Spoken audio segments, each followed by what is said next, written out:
so some of the common root causes that we find that create this tension between product and engineering is that fundamentally they're driven by different motivations.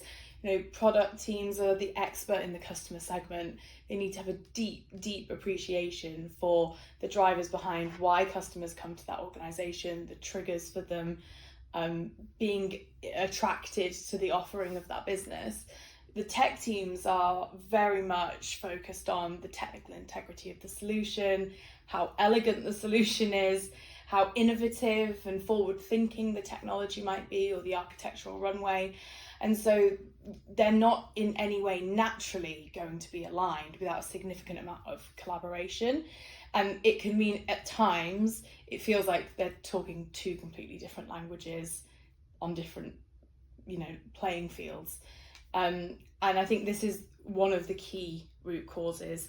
Another is that they are, again, as a generalization, their teams are made up of different types of people.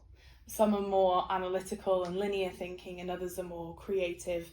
And this can cause just a natural discomfort or lack of commonality in how they address problems, how they navigate difficult conversations, and just that struggle to find common ground immediately. So, working with product and engineering, I've primarily been involved with delivery-based roles. So I've kind of been the conduit between product and engineering, responsible for kind of filling the gaps. We often refer to it as glue work in delivery, and it's the work that's really hard to define, but ultimately is the glue that fits everybody together. And so when you sit between product and engineering, it's about being that connective tissue, because they are not historically teams that will naturally come together, even though they absolutely must collaborate in order to produce high quality product.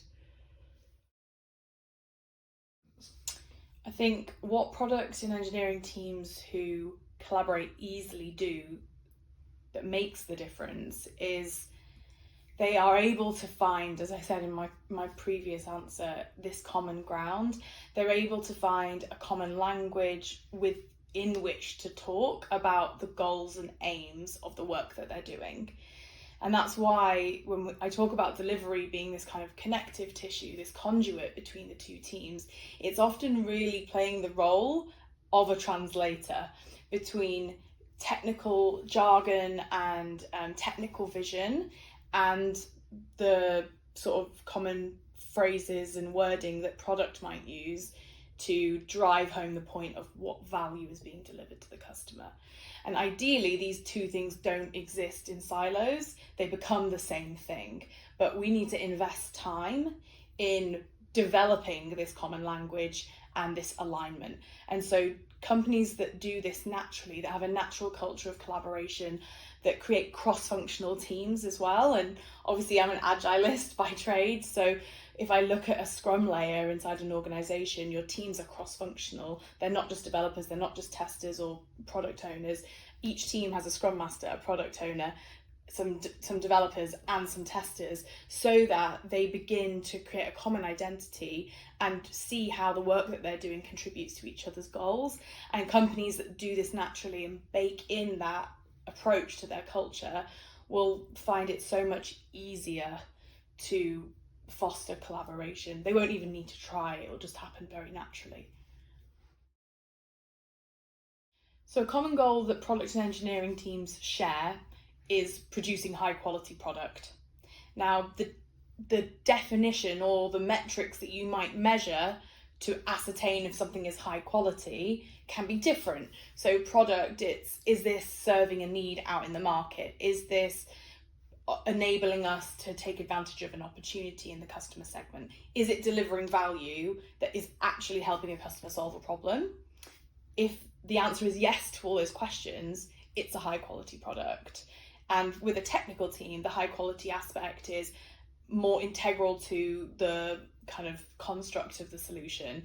So is the code written well? Has it got scalability built into the solution? Has it got high levels of integrity? Does it perform well? is it glitchy? Is it buggy? Like, how much rework was required to get it to the status that it's in now? And the more that you can see that both of these aspects make up that high quality concept, the more easily these two teams start to see that they are actually pursuing a common goal. And so when we look at high quality product, that's why when we look at the team performance, we're talking about creating high performing teams, because high performing teams create high quality product. And so it's that pursuit. It's not the achievement of perfection, because that doesn't exist, but it's the pursuit, the relentless pursuit for perfection that links product and engineering together. It's why we see concepts like relentless improvement and continuous development, continuous integration, is all so that we have these fast feedback loops and we can continue to learn as frequently as possible, so that the product that we're delivering to the customer is as close to the ideal as possible. I think where teams can make the biggest gains in terms of improvements is really equipping themselves with the tools to navigate difficult conversations in a non-toxic way. I think so often in organizations we want to just avoid conflict altogether, and diplomacy goes a long way in, pushing your agenda and making compelling arguments and being professional. But we also have to establish that if we want people to care about the work that they do, they're investing a lot of themselves into what they're putting out there. And so at times it's inevitable you're going to have some difficult conversations where some person doesn't feel like their voice is being heard, or somebody else doesn't feel like a really important aspect of the work is being considered. And so by equipping each other to navigate these really tricky conversations in a professional way without escalating any problems, we can make massive improvements with how frequently it derails us from our plan. So in terms of taking a coaching approach to these sorts of challenges, I think fundamentally you need to understand what a coaching approach is. Lots of people think it's the same as mentoring or teaching or training, essentially imparting knowledge or experience from your own brain into somebody else's. And in reality, that isn't what coaching is. Coaching is about asking really powerful questions to help other people uncover solutions that they're aware of, but they just might feel like they haven't been able to fully see the way forward. And so a coaching approach involves being really curious and asking questions of, what was it about that conversation with X that made you particularly frustrated? At what point in that conversation do you think maybe a different route was available to you and you didn't take it?